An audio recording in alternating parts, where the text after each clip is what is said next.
Cardinal Blase Cupich, Archbishop of Chicago, proposed new global procedures on sexual abuse cases, saying local churches should not expect Rome to handle everything for them.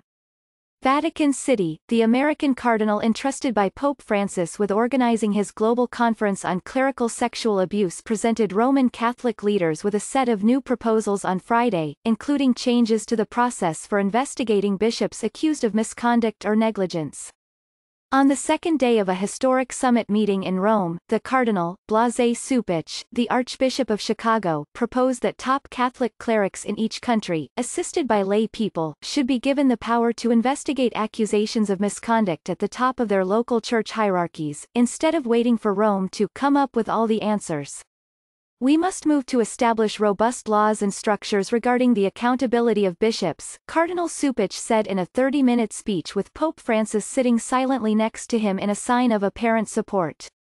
The proposal Friday is the most significant acknowledgement yet from the Vatican's inner sanctum that the existing system for holding its own leaders accountable for the abuse crisis needs to be improved. Under canon law, only the Pope has authority to judge a bishop, and investigations have posed a bureaucratic challenge for an institution with thousands of bishops across the world. The framework Cardinal Cupich outlined would still need approval from the Holy See, but it is the clearest idea yet of how the Catholic Church globally might hold its highest clerics accountable for misconduct. We see them in the middle of a discussion which has not reached any conclusion yet, said Father Tom Rees, a Jesuit and longtime Catholic analyst. It is letting the diners into the kitchen. There was no guarantee, however, that Rome would codify Cardinal Cupich's proposals, or that bishops worldwide would enact them. In an interview with the New York Times after his presentation, Cardinal Cupich said that he hoped the top leadership of the United States Conference of Catholic Bishops would consider this proposal next month, so that it could be fine-tuned and ultimately approved in June when the American bishops are scheduled to meet. This will set us on a trajectory to get this work done, he said. If we are ready to move forward, I don't see any reason we shouldn't advance that timeline. Some corners of the Church still deny that clerical sexual abuse crisis even exists, while others blame homosexuality and a hostile Western media. There are also critics who say the notion of bishops policing themselves is merely an excuse for inaction from Rome. Cardinal Cupich said that the faithful had a right to doubt the Church when abuse was covered up to protect the abuser or the institution.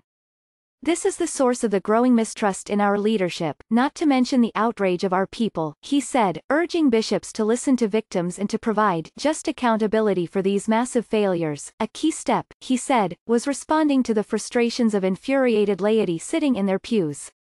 They simply cannot comprehend how we as bishops and religious have often been blinded to the scope and damage of sexual abuse of minors, he said, adding that any path forward for the Church that excludes or diminishes lay involvement will inevitably deform the Church and dishonor our God. While bishops' conferences in each country might require special norms reflecting their own cultural needs, the cardinal said, there were best practices for dealing with accusations against bishops, established, he said, over decades of dealing with the issue in the United States, that should be enacted worldwide.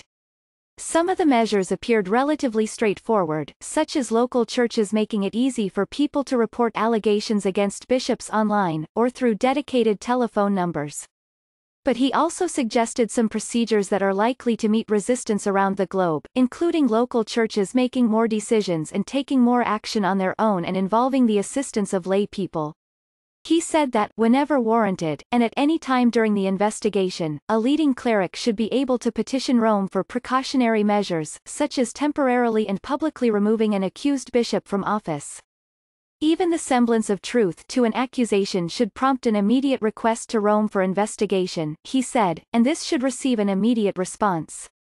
And while privacy should be respected, and respect for the good name of all persons involved, including accused priests, should be safeguarded, the faithful should be informed of accusations against a bishop at any stage of the process. He recommended that the Church of the accused bishop fund psychological care for victims and that a common fund be established to cover the cost of investigations. A protocol should be made for informing congregants of allegations, but it is important that the accused be accorded the presumption of innocence, he said.